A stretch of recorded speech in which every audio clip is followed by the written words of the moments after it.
अकेले खड़े हो, हट जाओ वरना कीमा बना देंगे। चल।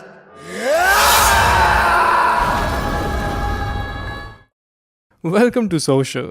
ब्रह्मास्त्र से एक्सपेक्टेशंस नहीं होंगी तो किस फिल्म से होंगी। फिल्म 11 साल से मेकिंग में है, प्लस ये एक सुपर हीरो फैंटेसी फिल्म है, एक ऐसा जॉनर जो हम अभी तक अच्छे से एक्सप्लोर नहीं कर पाए हैं। So as a cinema lover मैं इस फिल्म के लिए बहुत एक्साइटेड था एंड आज मैंने ये फिल्म देखी और मुझे ये फिल्म बहुत पसंद आई है। My name is Vishal, also known as V, and this is my review of Brahmastra. I really appreciate जब हमारे सिनेमा में नए तरह के जॉनर्स एक्सप्लोर किए जाते हैं। मैं समझ सकता हूँ कि ऐसी फिल्म्स को बनाने में कितने चैलेंजेस आते हैं और ऑडियंस भी हमारी कहीं ना कहीं इन फिल्म्स के लिए प्रिपेयर्ड नहीं होती। सो इस मूवी ने मुझे कई एस्पेक्ट्स में इम्प्रेस किया है और कुछ एस्पेक्ट्स में डिसअपॉइंट भी। So this is a cinematic honest review for those audience जो सिनेमा को सिनेमैटिकली परसीव करते हैं। ये रिव्यू उन टॉक्सिक ऑडियंस और बॉयकॉट वाली ऑडियंस के लिए नहीं है। अगर आप उनमें से एक हो तो अभी ये वीडियो बंद कर दो। सीरियसली कह रहा हूँ, आपका बीपी वगैरह हाई हो जाएगा, पर आप नहीं करोगे। आई नो फिल्म को आपने बॉयकॉट भी करना है, फिर जाके रिव्यूज़ भी देखने हैं, फिर जिनको फिल्म पसंद आई है उनको क्रिटिसाइज भी करना है। I love you guys, seriously कह रहा हूँ, इनको प्यार से पकड़ के ना एक जप्फी दो। देखो ज़रा यहाँ पे ये बेचारे बॉयकॉट करने गए थे फिल्म और फिल्म देख के आ गए। मूवी क्या डिफरेंट लगा, क्या अच्छा लगा, क्या कैसा है? मूवी तो ठीक ठाक ही थी, बट हम बॉलीवुड को पूरा बॉयकॉट कर रहे हैं इस टाइम। जो बंदा हमारे रिलीजन की रिस्पेक्ट नहीं करेगा, हम उसकी रिस्पेक्ट क्यों करें? वो मंदिरों में चप्पल के साथ जा रहे हैं, ये कोई बात थोड़ी ना होती है। हम इसे इसलिए अब बॉयकॉट कर रहे हो बॉलीवुड को, जितना कर सकते हो। सभी हिंदू भाई से ये निवेदन है। एनीवे, रिव्यू शुरू करते हैं। सबसे पहले डिस्कस करते हैं फिल्म के स्ट्रॉन्ग पॉइंट्स।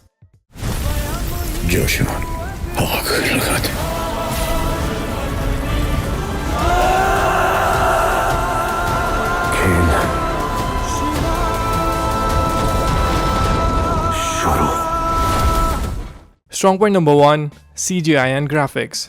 सबसे पहले आपको समझना होगा कि इस फिल्म की स्टोरी में CGI कितना मैटर करता है। फिल्म में अस्त्रास के सुपर पावर का कॉन्सेप्ट दिखाया गया है, सो ऑब्वियसली ये सुपर पावर्स दिखाने के लिए CGI बहुत इंपॉर्टेंट रोल प्ले करते हैं, क्योंकि ये चीज़ कोई रियल लाइफ में थोड़ी होती है जो हम हर रोज देखते हैं। हर अस्त्र की एक अलग पावर है और हर पावर का कलर अलग है। That actually makes quite an amazing colour palette of visuals on screen. Film के CGI सीन्स आपको एक अलग ही वर्ल्ड में ट्रांसेंड कर देते हैं। दैट एक्सप्लेन्स कि ब्रह्मास्त्र की दुनिया कितनी सुपरनैचुरल है। सो मेरे लिए अभी तक की ये best CGI based Indian film है।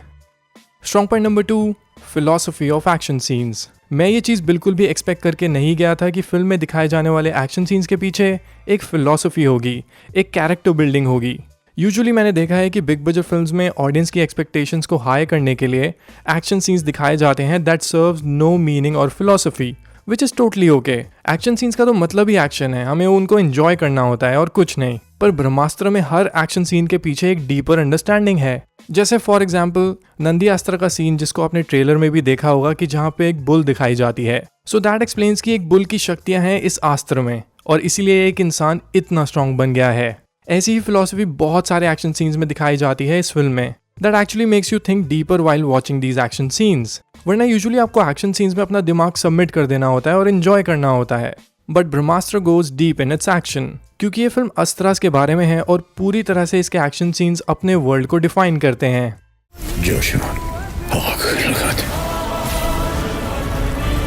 स्ट्रॉन्ग पॉइंट नंबर 3, स्टोरी की डेप्थ और अनप्रेडिक्टेबिलिटी।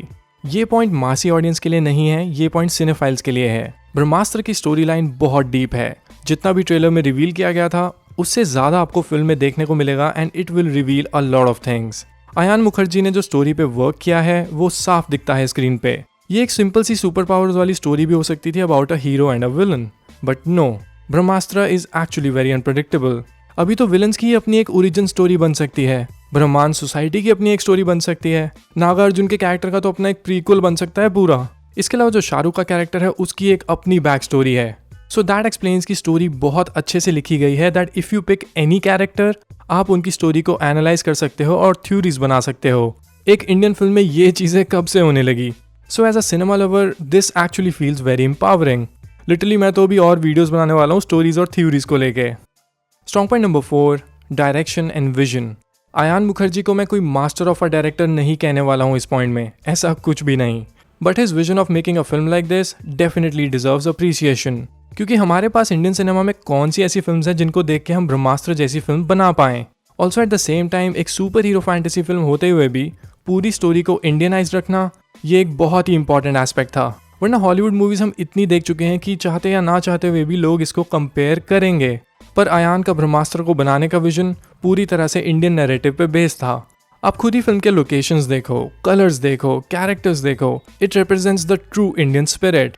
ब्रह्मास्त्र की कहानी ऑलरेडी हमारी इंडियन एंशिएंट स्टोरी से इंस्पायर्ड है, तो इससे ऊपर आपको क्या चाहिए। अभी यही फिल्म अगर राजामौली जी ने बनाई होती और इसमें प्रभास लीड एक्टर होते तो देखना किसी को भी कोई प्रॉब्लम नहीं होती, चाहे इसमें 100 गलतियां निकल के आती। सो मेरे ओपिनियन में, सिर्फ मेरे ओपिनियन में, ओके, आपको अग्री करने की जरूरत नहीं है। Ayan Mukherjee does deserve appreciation. कमियां हैं फिल्म में जो मैं आगे गिनवाऊंगा, पर किसी को तो original super hero cinematic universe start करना था। इस चीज की नींव अयान ने बहुत अच्छे से रखी है। Now let's talk about what could have been better in the film. पता नहीं लोग यहाँ तक रिव्यूज देखते भी हैं कि नहीं, क्योंकि मैं लिटरली फिल्म्स को क्रिटिसाइज भी करता हूँ। Number 1, dialogues could have been better. इस फिल्म के डायलॉग्स, स्पेशली फर्स्ट हाफ के डायलॉग्स तो बहुत ही वीक हैं। लिटरली यू कैन सेंस कि डायलॉग्स कितनी जगह सूट ही नहीं करते हैं इस क्वालिटी की फिल्म को। मोनी रॉय के कैरेक्टर के डायलॉग्स तो लिटरली नागिन सीरियल जैसे ही लगे मुझे। Amit ji still has some good dialogues, but overall film में डायलॉग्स उतने आइकॉनिक नहीं हैं। So some of the dialogue based scenes might let you down film की सिचुएशन के हिसाब से। Now let's talk about another thing which I feel could have been better, और वो है ओवरऑल परफॉर्मेंसेस। इस फिल्म में बहुत सारे कैरेक्टर्स हैं, तो हर किसी को परफेक्शन मिलना थोड़ा मुश्किल रहेगा, क्योंकि इस फिल्म में वो पूरा वर्ल्ड बिल्ड कर रहे हैं। बट इसके बावजूद भी all these actors are great actors, Ranbir to Alia and senior actors like Amit ji and Nagarjuna. पर फिल्म में कहीं ना कहीं एक स्टैंड आउट परफॉर्मेंस भी बाहर नहीं आती है। इवन रणबीर की परफॉर्मेंस भी काफ़ी बेसिक थी, जो मैं एक्सपेक्ट नहीं कर रहा था। और इसका सबसे बड़ा रीज़न है खराब डायलॉग राइटिंग, जो मैंने आपको पिछले पॉइंट में बताया। जब आपके एक्टर्स को एवरेज से डायलॉग्स बोलने को मिलेंगे तो एक्टिंग कैसे स्टैंड आउट करेगी। बहुत मुश्किल हो जाता है एक एक्टर के लिए जब उसके पास कोई अच्छे डायलॉग्स या कॉन्वर्सेशनल सीन्स ना हो। सो इसीलिए फिल्म आपको विजुअली तो बहुत अपीलिंग लगेगी, बट कुछ सीन्स में जब बातें होती हैं, डायलॉग बाजी होती है, तो वो सीन कहीं ना कहीं काफ़ी प्रिटेंशियस लगते हैं और वो कन्विंसिंग नहीं फील होता है। ऑल राइट, रिव्यू खत्म करने से पहले आई एक्चुअली थिंक कि ये मूवी एक लाइफ टाइम एक्सपीरियंस की तरह है। मैं मानता हूँ कि अभी माहौल बहुत टॉक्सिक है और हेट से भरा हुआ है, तो लोगों का माइंडसेट अभी न्यूट्रल नहीं है। पर सिंस मेरे रिव्यूज सिर्फ सिनेमा सेंट्रिक ऑडियंस के लिए होते हैं, then definitely I will recommend this film to all the cinephiles. देख लो यार, एक ही बार तो ऐसी फिल्म आती है, वरना हम रोते रहते हैं कि यार बॉलीवुड में कुछ अच्छा क्यों नहीं बनता है।